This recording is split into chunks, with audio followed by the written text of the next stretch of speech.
Assalamualaikum warahmatullahi wabarakatuh. Mimin pergi ke kebun cari buah manggis. Bab 3617 sampai bab 3620. Pembicara sementara Sen Tianjian masih terkejut dan tidak bisa berkata-kata. Dia terus melihat pesan dari Tianxi. Setelah sekian lama, Tianxi dan Xuanming masing-masing bergabung dengan sekte super di dunia legendaris. Kekuatan sekte super ini juga tidak terbayangkan. Sekarang Xuanming telah mengetahui bahwa ras alien Xuanming telah dihancurkan dan akan kembali untuk membalas dendam. Apa yang harus kita lakukan? Pembicara sementara di penjara Sentian mengernyit pada kata Chuan. Kembalinya Xuanming bukanlah hal yang baik bagi divisi Zenmo. Saat ini, sekte Qianqiu menyaksikan dengan penuh semangat, dan Du Gu Xiao ada di antara mereka. Jika Xuanming kembali, kemungkinan besar dia akan bersatu dengan sekte Qianqiu. Pada saat itu, bukankah divisi penekan iblis akan semakin tidak mampu melawan? Namun, perkataan Tianxi selanjutnya membuat pembicara sementara itu menghela nafas lega. Jangan khawatir, saya tidak akan hanya menyaksikan kehancuran divisi penekan setan. Segera saya akan kembali ke divisi penekan setan untuk mengambil alih. Tianxi kemudian berkata bahwa dia tidak sendirian dalam kepulangannya kali ini. Ia juga akan kembali dengan beberapa kekuatan dari dunia legendaris. Ketika Tianxi mengatakan ini, tidak ada tindak lanjutnya. Tentu saja, ini cukup untuk menstabilkan moral tentara juru bicara sementara penjara Sentian. Dia segera memberitahu manajemen puncak divisi penekan iblis bahwa Tianxi akan kembali dengan bakatnya yang kuat. Terjadi keributan di ruang konferensi, aku khawatir dunia ini akan benar-benar kacau balau. Saat orang kuat seperti itu di dunia legendaris muncul, pasti akan menimbulkan badai berdarah. Bahkan jika kita bisa mencoba menahan diri, bagaimana bisa iblis pembunuh seperti Xuanming mungkin terjadi? Mengapa kita tidak menyerah saja?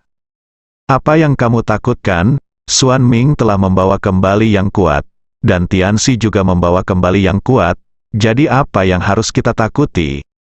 Artinya, kita akhirnya bisa mendapatkan kembali prestise kita, dan kita tidak perlu lagi menatap mata Ye Junlin. Semua orang di divisi penekan iblis memiliki emosi yang campur aduk. Namun saya tetap menantikan kembalinya Raja Tianxi. Akhirnya, saya tidak lagi harus bergantung pada orang lain untuk menjalani kehidupan yang berhati-hati. Sisi lain, sekte Qianqiu memiliki mata dan telinga yang tersebar di banyak kekuatan. Berita bahwa Tianxi dan Xuanming akan kembali segera sampai ke telinga Du Gu Xiao. Ini bagus, Du Gu Xiao bersemangat. Ini adalah hal yang luar biasa baginya. Ayah kandung saya sudah lama berlatih di dunia legendaris, dan kekuatannya pasti tidak seperti dulu lagi. Ditambah dengan tuannya Gong Qianqiu, dia pasti akan menaklukkan segalanya di dunia ini. Secara khusus, ayah kandung Xuanming tidak kembali sendirian, tetapi juga membawa kekuatan super di belakangnya. Ini sama saja dengan menambah kekuatan pada seekor harimau. Ye Junlin, aku akan mematahkan lehermu dengan tanganku sendiri jika saatnya tiba. Du Gu Xiao bergumam pada dirinya sendiri dengan kejam. Dia tidak sabar untuk bertemu ayah kandungnya Xuanming sekarang. Pada saat yang sama, Suzaku dan yang lainnya dengan cermat mengamati perkembangan situasi. Sambil terus menyelidiki apakah orang di balik layar itu adalah Gong Qianqiu. Faktanya, sangat berguna untuk mengetahui identitasnya, terutama untuk mengetahui bagaimana dia menjadi begitu kuat. Selama sumber masalah ini teridentifikasi, banyak pertanyaan dan kebingungan akan mudah diselesaikan. Lebih lanjut, dengan mengetahui identitasnya, personel yang dimiliki bisa memiliki sasaran pencegahan yang lebih jelas. Termasuk yang terkait dengannya, pencegahan juga harus kita perkuat. Dengan cara ini Anda dapat mencegah agar tidak dimanfaatkan dan sebisa mungkin tidak ditaburkan. Belakangan ini, banyak berita berdatangan dari berbagai sumber, dan banyak bukti dengan cepat diperoleh.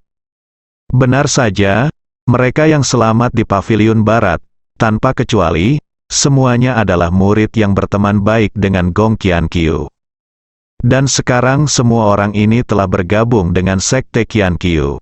Tidak hanya itu, Dongge diserang terus-menerus, dan murid yang tersisa juga bergabung dengan Sekte Qiankyu. Dapat dikatakan bahwa Sekte Qiankyu dengan cepat memperluas kekuatannya. Dan poin utama dari ekspansi adalah untuk secara perlahan mengikis kekuatan faksi utama divisi penindas iblis. Bukti kuncinya adalah bahwa orang-orang ini memiliki tanda-tanda Sekte Qiankyu. Tato naga dewa yang menelan langit dan bumi, ini semua sangat jelas, dan tidak terlalu sulit untuk menyelidikinya. Lebih banyak berita menyusul. Suzaku dan yang lainnya juga menemukan bahwa Gong Qiankyu termasuk di antara anggota paviliun barat yang hampir dibunuh oleh bosnya. Masalah ini sangat kritis, dan hampir dapat dianggap sebagai bukti yang jelas. Bagaimanapun, Ye Junlin curiga ada wanita misterius di antara anggota paviliun barat. Selain itu, Suzaku mengetahui bahwa guru Gong Qiankyu, Gong Wenqian, dibunuh oleh Gong Qiankyu dan Xiao Feng. King Long dan yang lainnya terkejut dengan berita itu. Karena Gong Wenqian saat itu salah dituduh sebagai pengkhianat. Menurut orang-orang yang mengetahui masalah ini, Gong Wenqian memimpin banyak muridnya untuk membunuh Gong Qiankyu. Adapun mengapa Gong Wenqian dan Gong Qiankyu tiba-tiba berbalik melawan satu sama lain, detailnya tidak diketahui. Tapi tidak peduli bagaimana Anda mengatakannya, masalah ini berhubungan langsung dengan Xiao Feng. Mungkin petunjuk kunci dapat ditemukan dalam dirinya. Kita harus bertanya pada Xiao Feng tentang masalah ini. Zhu Kui dan yang lainnya mengambil keputusan dan langsung menemui Xiao Feng. Pada saat ini, Xiao Feng dengan panik melahap energi spiritual langit dan bumi. Dia sekarang benar-benar tenggelam dalam kegembiraan meningkatkan kekuatannya dalam waktu singkat. Xiao Feng, apakah kamu membunuh Gong Wenqian? Suzaku bertanya langsung pada intinya. Xiao Feng sangat tidak senang ketika latihannya diganggu. Apalagi nada yang terdengar seperti tuduhan ini, membuatnya semakin tidak senang. Iya, aku membunuh Gong Wenqian, Xiao Feng mengakui tanpa ragu-ragu. Hanya saja Xiao Feng tidak menyangka bahwa dia akan benar-benar membunuh Gong Wenqian secara tiba-tiba. Xiao Feng, tahukah kamu mengapa Gong Wenqian ingin membunuh Gong Qiankyu? King Long bertanya. Xiao Feng mencibir dan berkata, Gong Wenqian percaya rumor fitnah bahwa Qiankyu telah mencuri teknik budidaya Shige Supreme. Guru yang bingung dan tidak tahu benar dan salah pantas mati, semakin banyak. Kata Xiao Feng, semakin marah dia menjadi. Ini semua salah Gong Qiankyu, dia diberitahu kemudian. Jika Gong Qiankyu benar-benar mencuri keterampilan tertinggi, bagaimana mungkin dia tidak bisa melawan Gong Wenqian? Meski kalah, setidaknya kamu bisa kabur tanpa masalah, bukan? Melihat Xiao Feng sangat mempercayai Gong Qiankyu, King Long dan yang lainnya tidak tahu bagaimana membujuknya. Terutama karena kedua belah pihak sebelumnya sangat tidak bahagia. Bahkan ada kecenderungan menjadi tegang. Xiao Feng, mungkin ada baiknya kamu memikirkan alasannya lebih lanjut. Setelah berbicara, Suzaku berbalik dan pergi. King Long dan yang lainnya mengikuti dari dekat.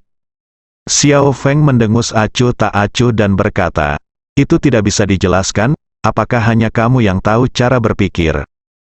Tentu saja, Xiao Feng tidak akan percaya bahwa ini adalah rencana Gong Qiankyu. Karena ini terjadi dengan mataku sendiri, sekalipun Anda akan melakukan tipu muslihat yang kejam, tidak perlu mengolok-olok hidup Anda sendiri, bukan? Situasi saat itu, jika dia lebih lambat dalam mengambil tindakan sejenak, Gong Qiankyu mungkin akan menghilang. Dan ini semakin membuktikan bahwa Gong Qiankyu belum mempraktekkan teknik Junjun. Jika tidak, meski kalah, dia masih bisa selamat dari serangan Gong Wenqian. Setelah berpisah dari Xiao Feng, Zhu Kui dan yang lainnya menemukan tempat terpencil. Suzaku berkata dengan suara yang dalam, apakah menurutmu Gong Wenqian menemukan bukti konklusif pada saat itu dan dibunuh oleh Gong Qianqiu? Tidak mungkin, Gong Wenqian memang dibunuh oleh Xiao Feng. Siapapun yang mengetahuinya cukup banyak, tidak mungkin semuanya fitnah. King Long melambaikan tangannya dan berkata. Beberapa orang tiba-tiba terdiam. Ini memang sebuah kontradiksi. Setelah merenung sejenak, Suzaku tiba-tiba berkata, bagaimana jika Gong Qianqiu menggunakan semacam tipuan untuk menciptakan ilusi bahwa Gong Wenqian dibunuh oleh Xiao Feng? Kata-kata itu membangunkan si pemimpi. King Long dan yang lainnya semuanya setuju. Jika Gong Qianqiu cukup kuat, dia dapat sepenuhnya mengendalikan beberapa tindakan Gong Wenqian. Apalagi dengan kekuatan Xiao Feng saat itu, tidak mudah membunuh Gong Wenqian meski dalam serangan diam-diam. Spekulasi Suzaku sangat mungkin terjadi. Ya, jika Xiao Feng sendiri terlibat dalam konspirasi, tentu saja dia tidak akan tahu. Terlebih lagi, Xiao Feng tergila-gila dengan Gong Qianqiu. Jika Anda memiliki kesan yang sudah terbentuk sebelumnya, Anda tidak akan memikirkan yang terburuk. Beberapa orang mengutarakan pendapatnya satu demi satu, dan wajah Suzaku menjadi lebih serius. Jika ini benar seperti yang mereka duga, maka rencana Gong Qianqiu sangat buruk. Karena meskipun Xiao Feng jatuh cinta padanya, dia sangat fleksibel dan ingin membingungkannya di hadapannya. Seberapa ketat pengaturan yang diperlukan? King Long menghela nafas dan berkata, meskipun pada dasarnya kami telah mengunci Gong Qianqiu, kami masih kekurangan bukti substansial. Iya, jika Anda ingin Xiao Feng menyerah sepenuhnya dan bos memiliki kepercayaan penuh, Anda masih harus terus mencari bukti, Suzaku. Dan yang lainnya menyemangati dan terus menyelidiki bukti yang relevan dari Gong Qianqiu. Pada saat yang sama, Gong Qianqiu terus menggunakan guntur langit untuk meredam tubuhnya. Du Gu Xiao memimpin sekelompok tentara tewas untuk aktif di berbagai kekuatan. Markas besar divisi Zenmo dan Ye Junlin adalah orang pertama yang menanggung beban terbesar. Meski tahu Tianxi akan kembali, Du Gu Xiao tetap tidak bermoral. Menurutnya, tidak ada yang bisa dia lakukan jika Tianxi kembali. Meskipun Anda tidak bisa mengalahkannya, melarikan diri tanpa cedera bukanlah masalah. Terlebih lagi, ayah kandung Xuan Ming sekali lagi menerima kabar bahwa dia akan segera kembali dengan beberapa raja yang kuat di belakangnya. Hal ini membuat Du Gu Xiao semakin percaya diri. Ini hampir sampai pada titik menjadi sombong. Terlebih lagi, saat Du Gu Xiao sedang mengobrol, dia secara pribadi mengungkapkan bahwa keterampilan yang dia latih terkait dengan Putri Ye Junlin. Tidak ada tembok kedap udara di dunia. Secara khusus, Zhu Kui dan lainnya selalu memperhatikan segala sesuatu yang berhubungan dengan Gong Qianqiu. Jadi informasi ini dengan cepat ditangkap oleh Suzaku dan yang lainnya. Suzaku dan yang lainnya segera memutuskan untuk mencari Junjun untuk memastikan situasinya. Lagi pula, ini adalah masalah yang sangat penting. Setelah dikonfirmasi, pada dasarnya dapat dipastikan bahwa Gong Qianqiu adalah wanita misterius tersebut. Junjun, jika kamu memikirkan kembali latihan yang digunakan Du Gu Xiao, seberapa besar kemungkinan latihan itu berasal dari latihanmu sendiri? Suzaku bertanya dengan penuh semangat. Faktanya, Junjun sudah lama memikirkan hal ini berulang kali. Terutama pertempuran di mana Du Gu Xiao memimpin orang untuk menyerang markas bawah tanah untuk kedua kalinya. Junjun pada dasarnya yakin bahwa itu adalah aspek yang sangat melahap dari teknik ciptaannya sendiri. Suzaku dan yang lainnya menjadi segar kembali. Ini adalah petunjuk dan bukti yang sangat penting. Mereka ingin memberitahu Ye Junlin, tapi Ye Junlin menghilang. Bahkan Li Ziran dan Junjun tidak tahu. Yang paling penting bagi kami adalah menentukan terlebih dahulu siapa yang membocorkan teknik ini. Kata King Long dengan suara yang dalam. Lagi pula, selama masalah ini terkonfirmasi, banyak keraguan lain yang bisa diselesaikan dengan mudah dengan mengikuti petunjuknya. Bahkan dimungkinkan untuk langsung menemui Huang Long dan mengunci identitas sebenarnya dari wanita misterius tersebut. Tetapi saya telah bertanya kepada semua orang yang telah mengajarkan teknik ini, dan tidak ada yang seperti itu. Junjun juga sedikit tertekan. Junjun, apakah kamu masih ingat saat kamu mengajarkan teknik itu kepada Xiao Feng? Suzaku tiba-tiba bertanya. Junjun sedikit terkejut. Dia tidak bermaksud mengatakan ini. Tentu saja dia mengerti maksud kata-kata Zukui, dan dia juga cukup curiga pada Xiao Feng. Tapi bagaimanapun juga, tidak ada bukti yang meyakinkan, dan Xiao Feng adalah murid ayahnya yang paling berharga. Di mata orang luar, sampai batas tertentu, perkataan dan perbuatan Junjun bahkan mewakili sikap Ye Junlin. Oleh karena itu, Junjun umumnya tidak ingin gegabah meragukan orang dalam. Karena jika terjadi retakan internal, akan sangat sulit untuk memperbaikinya di kemudian hari. Bahkan dapat menimbulkan konsekuensi yang tidak dapat diubah. Junjun, kamu tidak perlu khawatir, kami tidak akan memberitahu bos sampai ada bukti yang meyakinkan.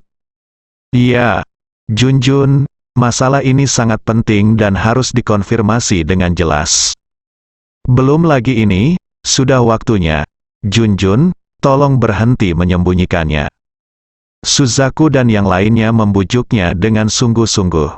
Wajah Junjun menjadi lebih serius, mengingat hal ini berkaitan dengan keselamatan semua orang.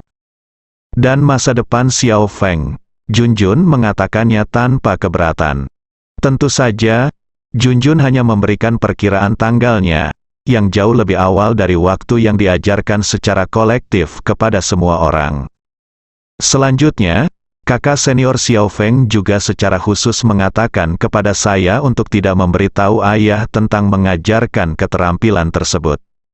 Junjun terus mengingat situasi saat itu, mencoba menggambarkan semuanya sedetail mungkin. Suzaku memiliki pemikiran yang paling halus. Ketika mendengar kalimat ini, ekspresinya langsung menjadi serius. Menurut akal sehat, meskipun Anda meminta nasihat Junjun tentang cara berlatih, tidak perlu khawatir untuk memberitahu Ye Junlin. Bagaimanapun, Xiao Feng adalah murid bos yang paling berharga. Bos berharap Xiao Feng segera meningkatkan kekuatannya sehingga dia bisa berbagi tekanan untuknya. Pimpinlah sesegera mungkin dan ambil alih peran Anda. Terlebih lagi, Suzaku dan yang lainnya dengan hati-hati mengingat titik waktu ini. Tampaknya tak lama setelah itu, krisis mulai muncul sedikit demi sedikit. Pertama, base camp diserang, dan kemudian kesengsaraan ilahi dicuri. Terutama serangan gabungan oleh berbagai kekuatan, sepertinya ada yang mengendalikannya di belakang layar. Perang seperti itu sengaja diprovokasi. Belakangan, Ye Junlin juga menentukan bahwa ada kekuatan pihak ketiga yang misterius di balik semua ini. Bahkan keberadaan ras alien Xuanming selanjutnya sengaja dipandu oleh seseorang secara diam-diam. Hal ini secara langsung menyebabkan pecahnya pertempuran untuk menekan divisi iblis. Sekarang tampaknya musuh berkembang pesat setelah memperoleh teknik Junjun. Suzaku membuat keputusan. King Long juga setuju dan menambahkan, dia benar-benar mengambil tindakan sendiri hanya setelah dia tumbuh dalam kekuatan. Semua orang dengan cepat memikirkan wanita misterius yang menyelamatkan Du Guxiao di depan Ye Junlin. Tentu saja, meski begitu, pihak lain jelas tidak memiliki kepercayaan diri. Jika tidak, dia tidak akan memilih membunuh Xiao Feng untuk mengalihkan perhatian Ye Junlin. Hanya dengan cara ini kita dapat menemukan peluang untuk menyelamatkan orang-orang yang berada dalam bahaya. Alasan mengapa kakak senior Xiao Feng tidak mengizinkanku memberitahu ayah untuk mengajarinya kungfu. Saya kira itu karena saya curiga ayah menciptakannya sendiri dan tidak bermaksud menyebarkannya kepada orang lain. Alasan kenapa aku bilang itu ciptaanku sendiri hanya untuk menipu orang lain. Tetapi kakak senior Xiao Feng tidak berani bertanya pada ayah dengan gegabah. Jadi dia diam-diam menemuiku untuk bertanya tentang isi tekniknya. Junjun juga menganalisis dengan cepat. Suzaku dan yang lainnya cukup terkejut. Mereka tidak menyangka Junjun bisa mempertimbangkan level ini di usia yang begitu muda. Harus dikatakan bahwa spekulasi ini sangat logis. Jika tidak, dengan identitas Xiao Feng, mengapa dia harus diam-diam menanyakan tentang teknik tersebut dan khawatir Junjun akan mempublikasikannya? Itu hanya karena dia takut Ye Junlin akan memiliki kesan buruk terhadap Xiao Feng setelah dia mengetahuinya. Jadi sekarang kita hanya perlu memastikan bahwa Xiao Feng lah yang membocorkan teknik tersebut. Kata Qilin dengan suara yang dalam, seperti yang dikatakan Qilin, selama hal ini dikonfirmasi dengan jelas, semua masalah selanjutnya akan mudah diselesaikan. Tapi sekali lagi, bagaimana membuat Xiao Feng mengatakan yang sebenarnya adalah masalah besar? Lalu tunggu apa lagi? Tanyakan langsung padanya. Iya, sudah waktunya seperti ini. Tidak perlu berbelas kasihan, lebih baik tunjukkan kartumu secara langsung. King Long dan Xuan Wu juga setuju dengan Qilin. Lupakan. Suzaku langsung menghentikannya, menilai dari sikap Xiao Feng sebelumnya, meskipun kita bertanya, itu sia-sia. Ada kemungkinan besar Xiao Feng tidak akan mengatakan yang sebenarnya, dan dia akan menyembunyikannya untuk Gong Qianqiu. Bahkan jika kamu mendorongnya terlalu keras, dia mungkin akan terlibat perkelahian. King Long menghela nafas berat dan berkata, aku tidak tahu apa yang terjadi pada orang ini, sepertinya dia kesurupan. Yang lain juga menggelengkan kepala, dan menghela nafas, kata Xiao Feng sebelumnya. Reaksi gembira terlihat jelas di benakku, kini dihadapkan pada kecurigaan sebesar ini. Apakah dia akan terpaksa mengambil tindakan? Saya benar-benar tidak tahu. Namun, tidak ada yang menduga ekspresi tekad muncul di mata Qilin. Bersambung.